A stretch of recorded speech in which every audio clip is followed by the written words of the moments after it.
अब इसमें सबसे पहले अपन इस चीज के बारे में जानेंगे कि जो वर्मी कंपोस्ट बनाते हैं तो उसमें जो मेनली अपन को आवश्यक होता है वो होता है केचुआ। क्या आवश्यक होता है? केचुआ। अब जो केचुआ होता है वो केचुआ हमेशा ऐसे स्थान पर रहता है जहां पर नमी होती है और छाया होती है, और वहीं पर क्या होता है? अत्यधिक क्रियाशील होता है। तो इस विधि से यदि आपको कंपोस्ट बनानी है तो आपको एक ऐसा स्थान चुनना पड़ेगा जहां पर छाया हो और नमी हो। ठीक है, तो इसके लिए ऊंचा स्थान यानी कि जमीन से ऊंचा स्थान और छायादार स्थान चुना जाता है। ठीक है, तो इसके लिए ऊंचा व छायादार स्थान चुना जाता है। ठीक है, यदि छायादार स्थान न हो तो उसके स्थान पर क्या करते हैं? छप्पर डाल देते हैं। जैसे गांव में डालते हैं ना, छप्पर का प्रयोग किया जाता है।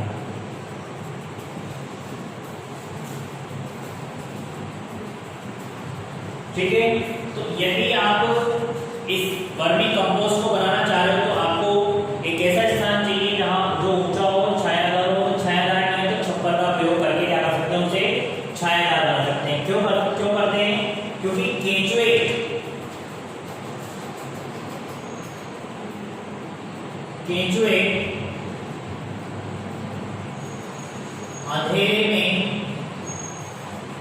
अंधेरे पर नम स्थान पर अधिक क्रियाशील होते हैं। क्या होते हैं? अधिक क्रियाशील। और अगर अधिक क्रियाशील होंगे तो यहां पर इनकी प्रजनन क्रिया भी क्या होगी? तेज होगी। ठीक है, क्रियाशील अधिक होंगे तो प्रजनन क्रिया भी क्या होगी? इनकी तेज होगी। दूसरी चीज, ऊंचे स्थान, अंधेरे व नम स्थान पर इनके होने का कारण क्या है कि 30% नमी व 20 से 30 डिग्री सेंटीग्रेड ताप खाद्य निर्माण के लिए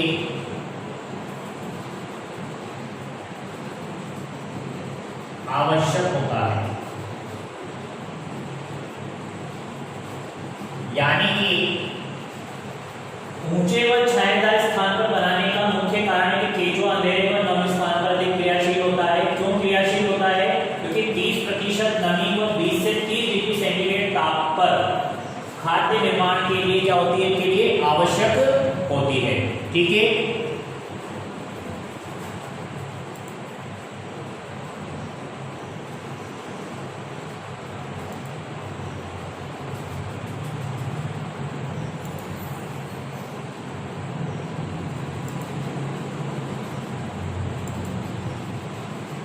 अरे ठीक है।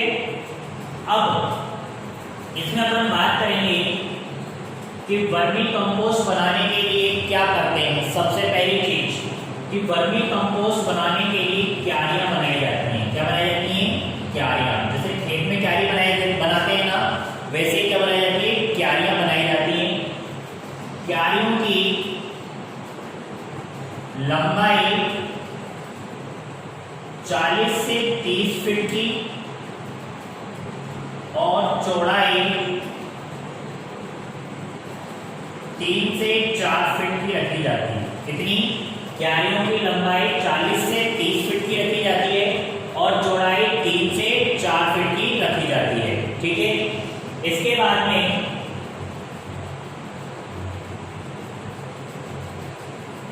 ये जो लंबाई और चौड़ाई होती है आवश्यकता अनुसार परिवर्तित हो सकती है। इसको आप आगे घटा या बढ़ा भी सकते हो। आवश्यकता अनुसार परिवर्तनशील। अगर आपको ज्यादा चाहिए तो आप इसकी लंबाई बढ़ा सकते हो, चौड़ाई बढ़ा सकते हो। ठीक है, अब क्यारियों को कैसे बनाया जाता है? क्यारियों को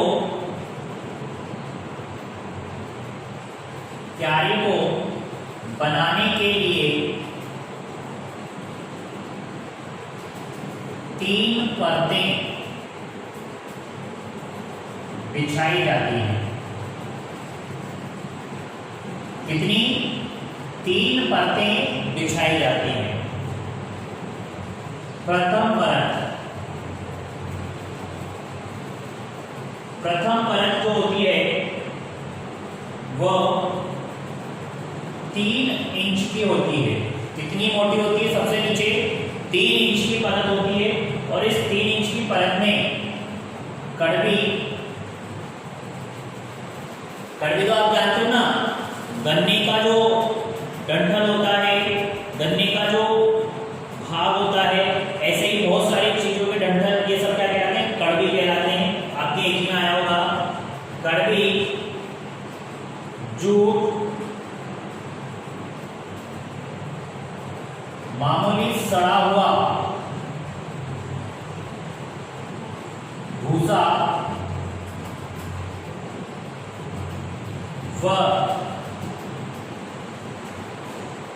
तिनके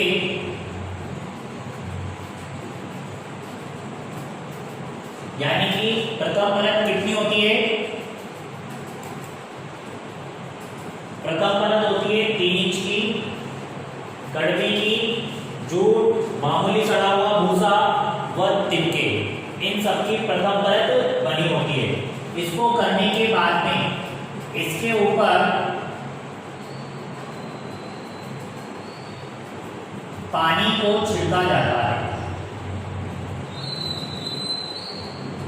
क्या करा जाता है? पानी को छिड़का जाता है। ठीक है। इस प्रथम परत के ऊपर द्वितीय परत बनाई जाएगी और द्वितीय परत को की जो मोटाई होती है वो होती है 2 इंच। कितनी होती है? 2 इंच। ये जो द्वितीय परत होती है ये बनी होती है कंपोस्ट या गोबर की। पहले से निर्मित कंपोस्ट किया जाता है, गोबर लिया जाता है। ठीक है। इससे बनाई जाती है द्वितीय परत, 2 इंच मोटी बनाई जाती है। इसके बाद में तृतीय परत, इसके ऊपर फिर यहां पर पानी भी छिड़केंगे। ठीक है। इसके ऊपर द्वितीय परत के ऊपर तीसरी परत केंचुए व कोकून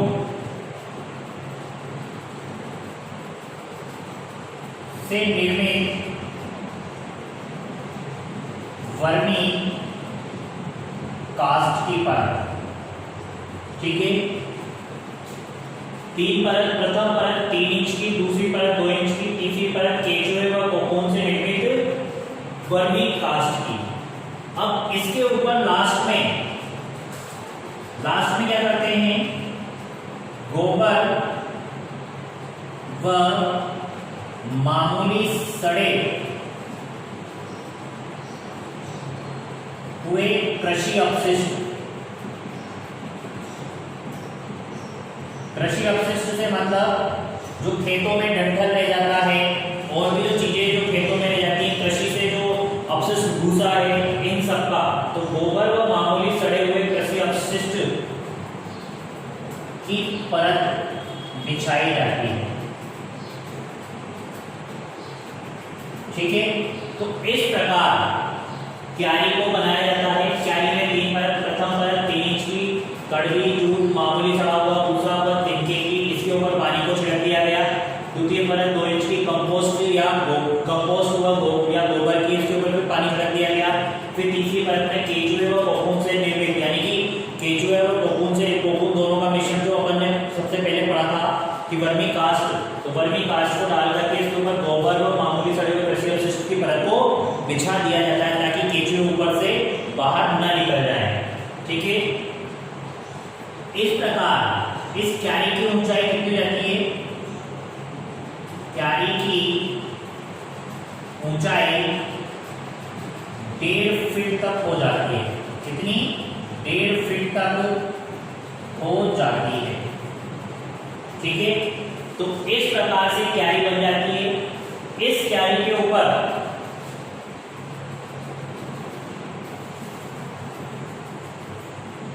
ये जो क्यारी बनाई है अपन ने, इस क्यारी के ऊपर टाट या घास फूस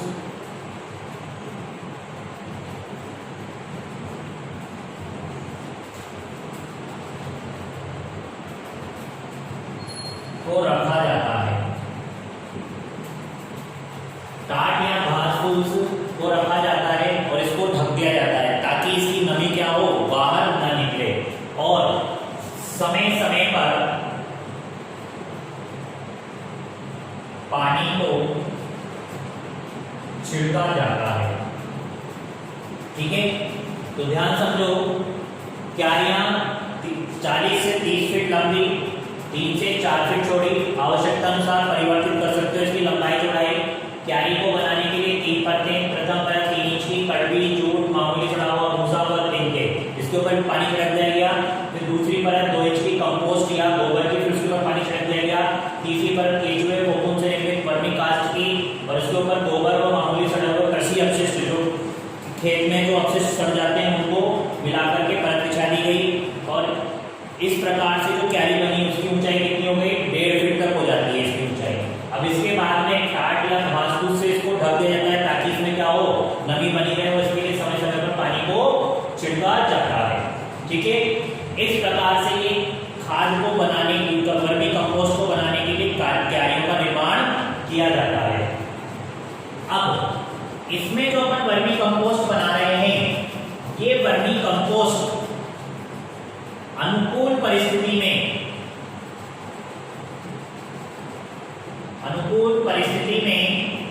60 दिन में तैयार हो जाती है। 60 दिन में तैयार हो जाती है। ठीक है, अब जब ये तैयार हो गई तो अपन ने एक वर्ड पढ़ा था सबसे पहले, वर्मी कंजर्वेशन। वर्मी कंजर्वेशन का मतलब वर्मी कंपोस्ट बन गई, अब इसमें से आपको केंचुआ बाहर निकालना है। ध्यान समझना, वर्मी कंपोस्ट तो बन गई आपकी, अब उसमें से आपको केंचुआ बाहर निकालना है। यानी कि आपको ऐसा नहीं करना है कि केंचुए से कि आप वर्मी कंपोस्ट को खेत में प्रयोग कर लोगे, तो आपको केंचुआ बाहर निकालना है। और अपन ने एक चीज पढ़ी है कि केंचुआ नमी वाले स्थान पर रहता है, तो आप बार बार पानी छिड़कोगे तो नमी ऊपर बनी रहेगी, तो केंचुआ कहाँ रहेगा, ऊपर।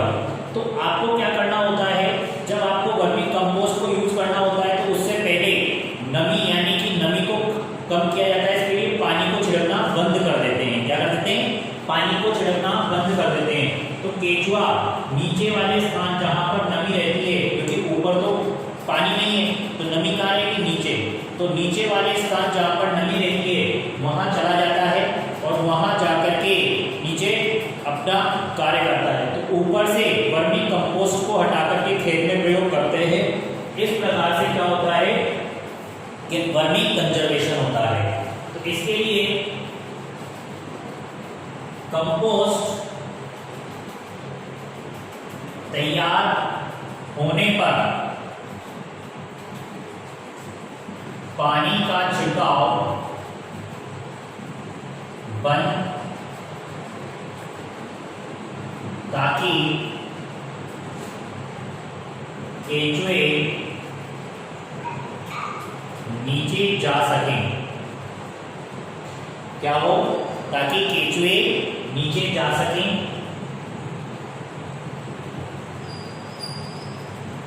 और ऊपर से वर्मी कंपोस्ट को एकत्रित किया जाता है। नीचे जाने से क्या होगा, केंचुआ नीचे चल जाएगा तो ऊपर वर्मी कंपोस्ट को आप ले जाओगे तो यहां क्या हो जाएगा, ये वर्मी कंजर्वेशन। ठीक है, तो इस प्रकार से जब आपकी खाद कंपोस्ट तैयार हो जाएगी तो आपको पानी देना बंद कर देना है, ताकि नमी क्या हो जाए, नमी कम हो जाए तो केंचुआ कहाँ चल जाए, नीचे सतह पर जहां पर नमी रहेगी, और ऊपर से कंपोस्ट को एकत्रित कर लिया जाएगा। इस प्रकार से आपके वर्मी कंपोस्ट बनाने की विधि हुई। अब वर्मी कंपोस्ट कंपोस्ट के लाभ आएंगे इसमें।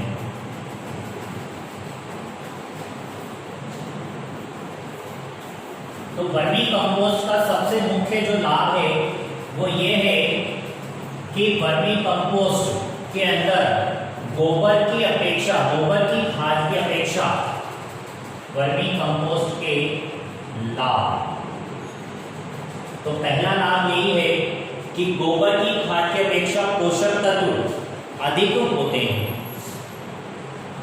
गोबर की खाद की अपेक्षा पोषक तत्व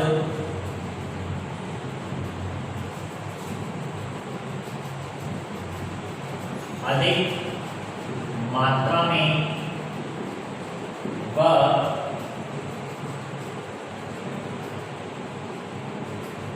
इससे अधिक श्रेष्ठ होता है। यानी कि वर्मी कंपोस्ट गोबर की खाद की अपेक्षा अधिक पोषक तत्व रखता है और श्रेष्ठ किस्म का होता है। अगला है आपका, ये क्या करता है, जल धारण क्षमता बढ़ाता है।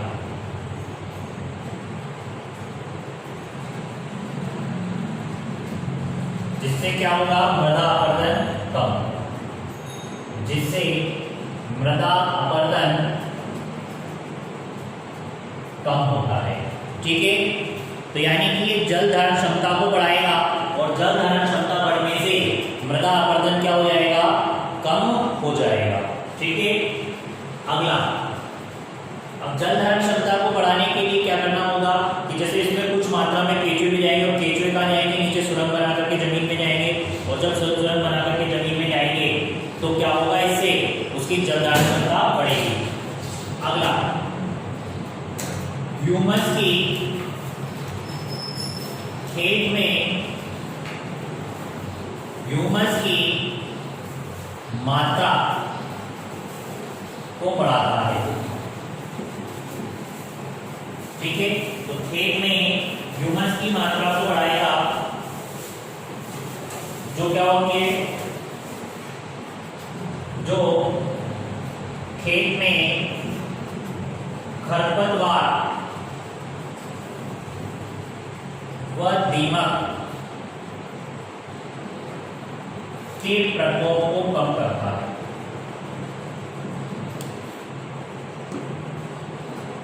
ठीक है, खेत में ह्यूमस की मात्रा बढ़ेगी और खेत में खरपतवार और दीमक का प्रकोप क्या होगा, कम हो जाएगा। अगला है आपके, गोबर की खाद की तुलना में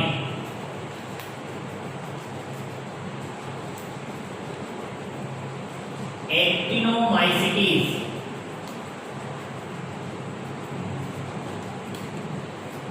जीवाणु 8 गुना अधिक होता है।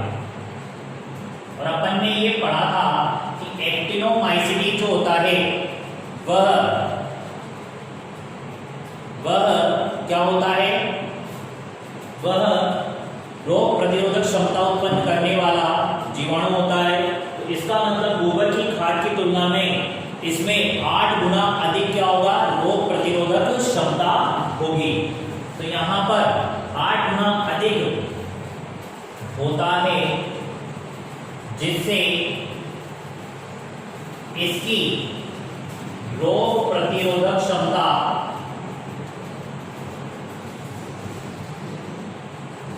अधिक होती है। ठीक है, 5वां है इसका, केचुए ऑक्सिन व साइटोकाइनिन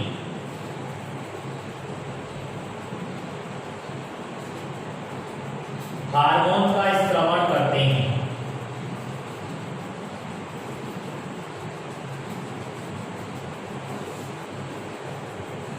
जिससे पौधों की वृद्धि व रोग प्रतिरोधक क्षमता बढ़ती है, जिससे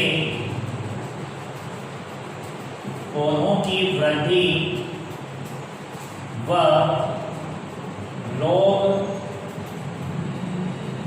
प्रतिरोधक क्षमता बढ़ती है। इस प्रकार इसके 5 लाभ हुए कि गोबर की खाद की अपेक्षा पोषक तत्व अधिक मात्रा में होते हैं, वह ये अधिक श्रेष्ठ होती है। दूसरा, जलधारण क्षमता बढ़ती है जिससे मृदा अपरदन कम होता है। खेत में ह्यूमस की मात्रा बढ़ाता है जो खेत में खरपतवार और दीमक के प्रकोप को कम कर देगा। गोबर की खाद की तुलना में एक्टिनोमाइसिटी, अपन ने पढ़ा था गोबर की खाद में क्या होता है, एक्टिनोमाइसिटी जीवाणु होता है जो 8 गुना अधिक होता है। किससे? गोबर की खाद। तो इसलिए इसकी रोग प्रतिरोधक क्षमता भी क्या होती है, गोबर की खाद की अपेक्षा अधिक होती है। केंचुए 2 प्रकार के हार्मोन स्रावित करते हैं, ऑक्सिन और साइटोकाइनिन। ऑक्सिन तो पौधों की वृद्धि में काम आता है, साइटोकाइनिन रोग प्रतिरोधक क्षमता को बढ़ाने में काम आता है। तो इस प्रकार आपकी ये हुए वर्मी कंपोस्ट के लाभ। अब अगला है वर्मी कंपोस्ट को प्रयोग में लेने की विधि, कि आप वर्मी कंपोस्ट को कैसे प्रयोग में लेंगे। तो वर्मी कंपोस्ट प्रयोग में लेने की विधि कुछ भी नहीं किया जाता है। इसके लिए जब खेत को तैयार किया जाता है तो उस समय 2.5 से 3 टन प्रति हेक्टेयर, खेत को तैयार करते समय 2.5 से 3 टन प्रति हेक्टेयर क्या किया जाता है, वर्मी कंपोस्ट को मिला करके हल चला करके जोत दिया जाता है। खेत तैयार करते समय 2.5 से 3 टन प्रति हेक्टेयर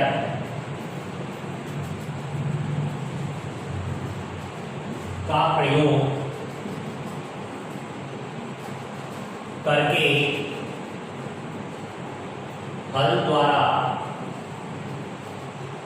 जुताई की जाती है।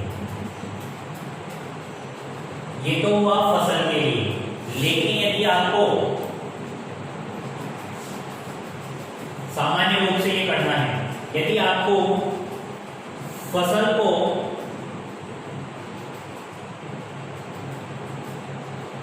अधिक मात्रा में प्राप्त करना है तो आपको इसके 5 से 6 टन प्रति हेक्टेयर प्रयोग में लेना है। और सब्जियों के लिए